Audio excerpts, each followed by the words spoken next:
Welcome to our grant recipients, family, friends, and benefactors of In Youth We Trust. Thank you all for joining us tonight to honor our 2021 grant recipients. This year, In Youth We Trust has awarded over $38,000 to local youth-led projects and organizations that serve youth. We are so proud of these grant recipients and what they plan to accomplish. For those of you who may not know me, my name is Nadia Mandarithal and I'm a senior at Boylan Catholic High School. I am president of the In Youth We Trust Council and I have been so lucky to be a part of the In Youth We Trust family for 4 years now. I have developed a deep passion for In Youth We Trust and its purpose of helping others. And that purpose is a part of its history. In 1993, the Ford Foundation offered a grant opportunity called Changing Communities' Diverse Needs, in which they would select 20 organizations with innovative plans to bring their community together. The Community Foundation of Northern Illinois was awarded a $200,000 grant to create a program in which youth from diverse backgrounds would work together to improve their community.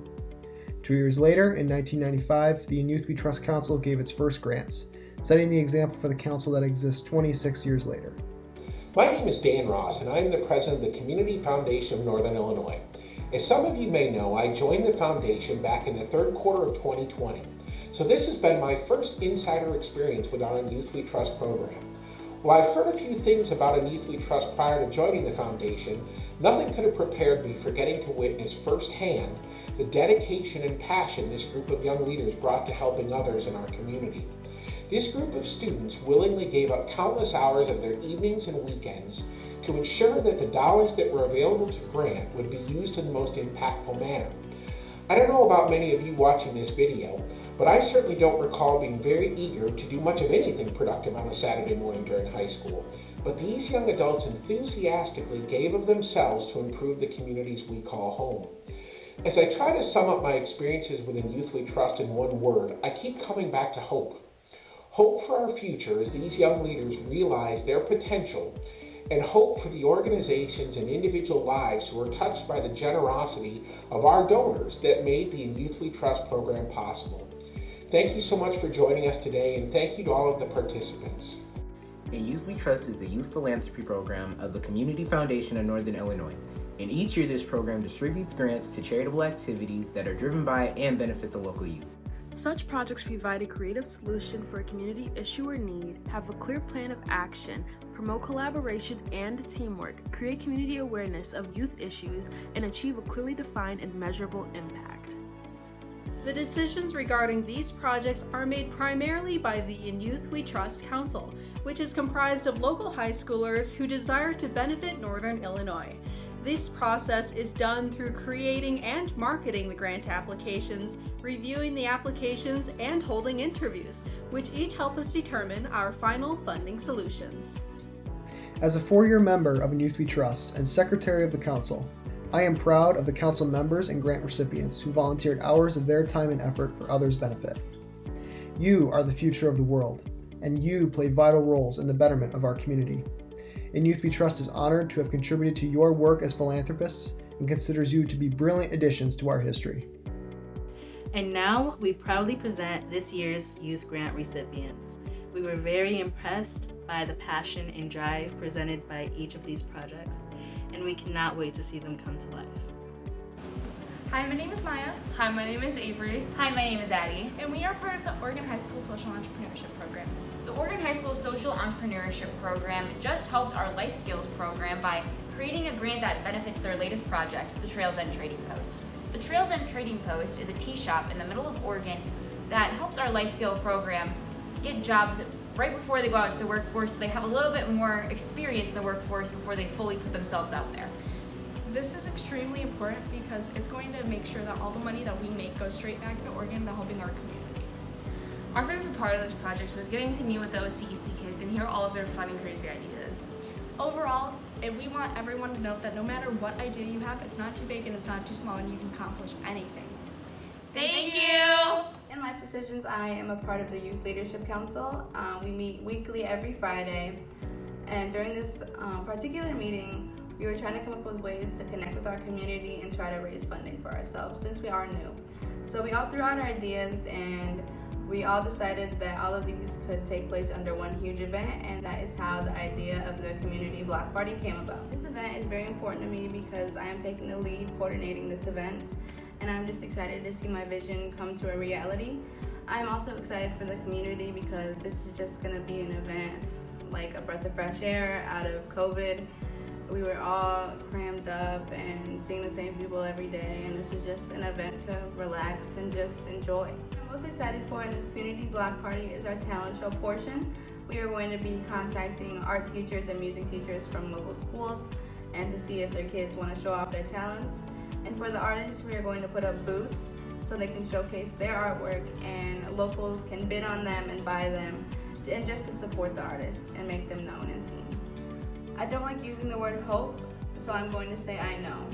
I know that the result of this project is going to open up doors for us as an organization. I know it's going to help with funding, and I know that it's going to help us renovate our day home/office and just to start connecting with these at-risk youth as soon as possible, and just connecting with our community more, and just to show these kids that they are more than a statistic and show them the potential that we have always seen in them.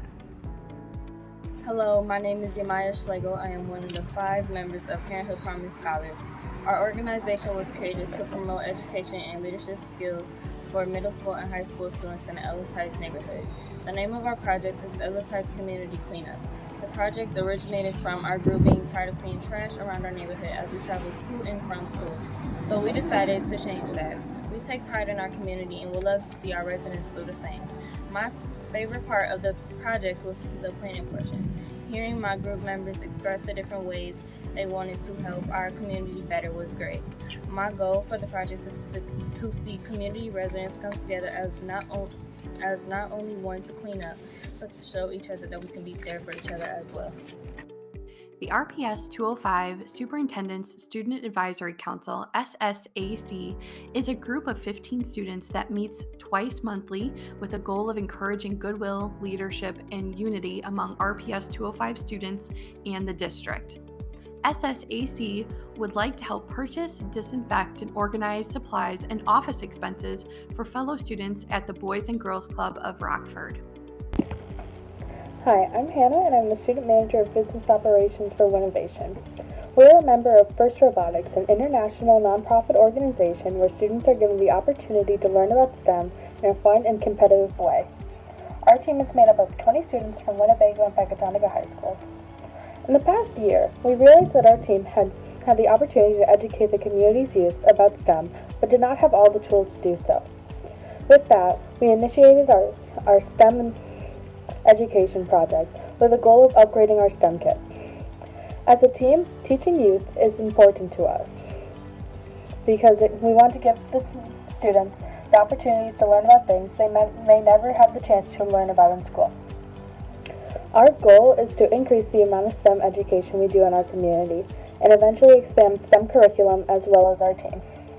Now, the best part about being on this team and doing this project is getting to teach kids who are passionate about STEM, and hopefully we can continue to do that.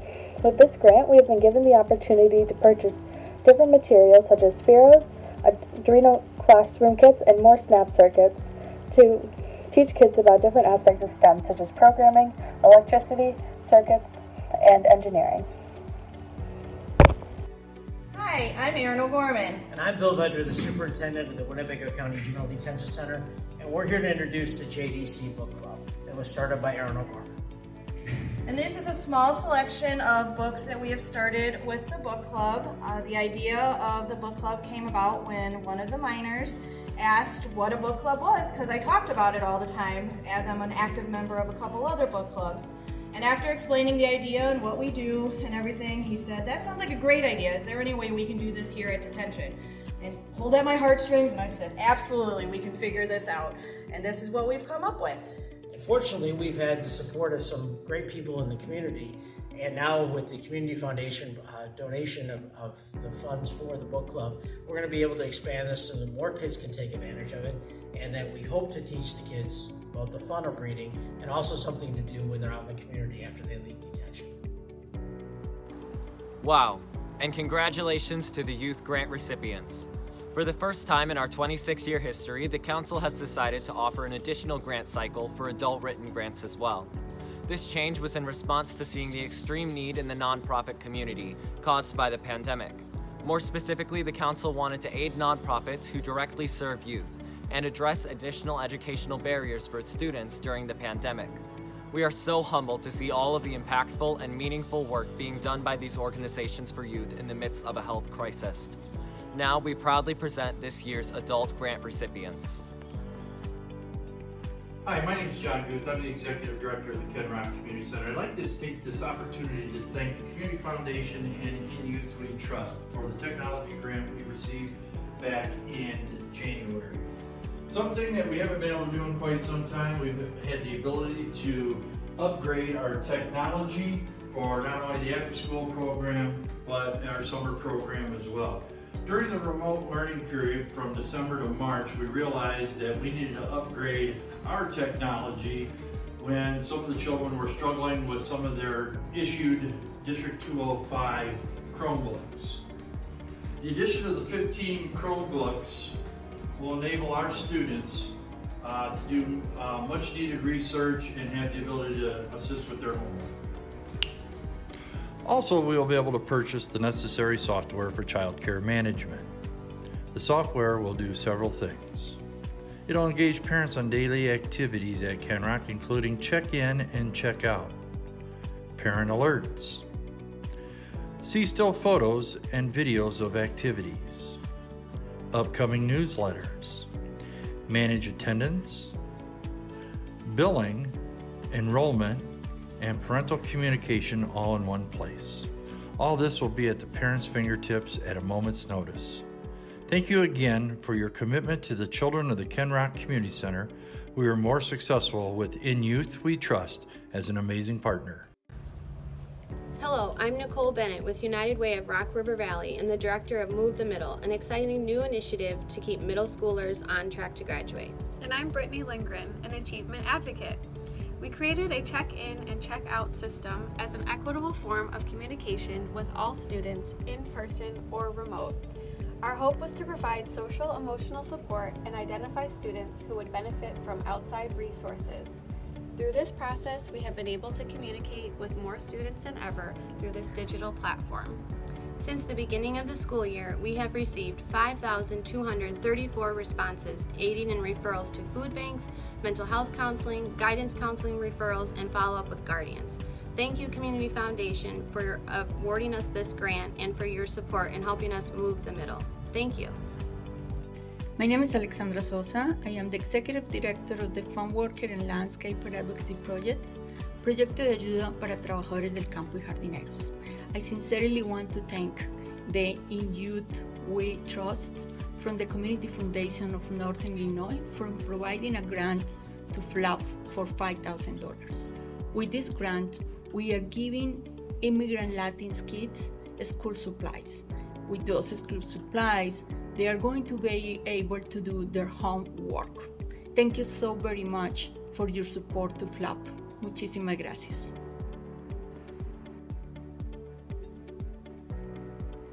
On behalf of all of us from Rock House Kids, we want to express our deepest thank you to IYWT Trust through the Community Foundation of Northern Illinois.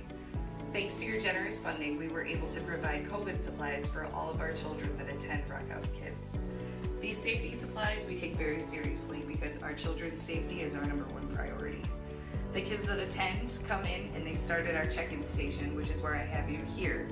At our check-in station, we supply hand sanitizer for each of the children. We also take their temperatures with this fancy thermometer that gives us more reliable temperature readings. We also have disposable caps, a 6-month supply, in order to take their temperatures quickly and efficiently.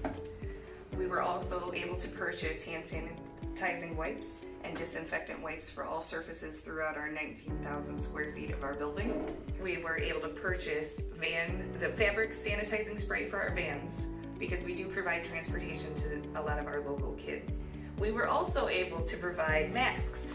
We have so many masks now, thankfully. We have child-sized masks and we have the bigger size masks, so depending on the child's size, we're able to accommodate their needs perfectly.